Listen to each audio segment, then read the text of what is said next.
It's very clear the growth risks are the larger at the moment. We're at a point where inflation is about to start coming down. March was almost certainly the peak of inflation in the United States.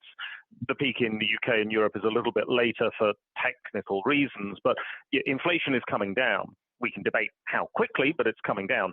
The growth story is where we've got the greater uncertainty because we're just not sure how much consumption demand is going to be affected by things like the war in Ukraine, things like declining real disposable income. I mean, we don't have a wage price spiral, quite the reverse. We've got wages actually under real pressure. So that's, I think, going to be the main focus for the second half of this year. Where are we going with growth? On that front, Paul, we had some pretty big organizations downgrade their growth forecasts just this week, the World Bank, the IMF, as well as a number of economists and analysts. Do you think that we've reached peak bearishness on the growth front, given that we have seen these downgrades already come through? Well, one of the problems with the World Bank, with the IMF, is that they don't update their forecasts very frequently. So they are always tending to be catching up with where the private sector has been for some months.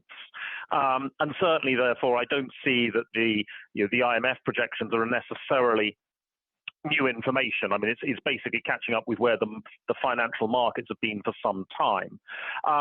Have we reached peak bearishness? No, I don't think we have. I think there are going to be concerns once inflation starts coming down, and the attention is then going to pivot, I think, to the growth story. And we've got to remember that we do have a problem with data quality at the moment. And one of the consequences of poor quality data is that we're getting a lot more revisions to economic numbers. Now, those revisions do tend to be biased upwards. So the world does better than the initial data release. But the problem is, of course, the media attention, the market attention tends to be on that first data release. And if that's actually underestimating growth, that can create a falsely negative narrative. And that may be something we have to deal with over the course of the next few months.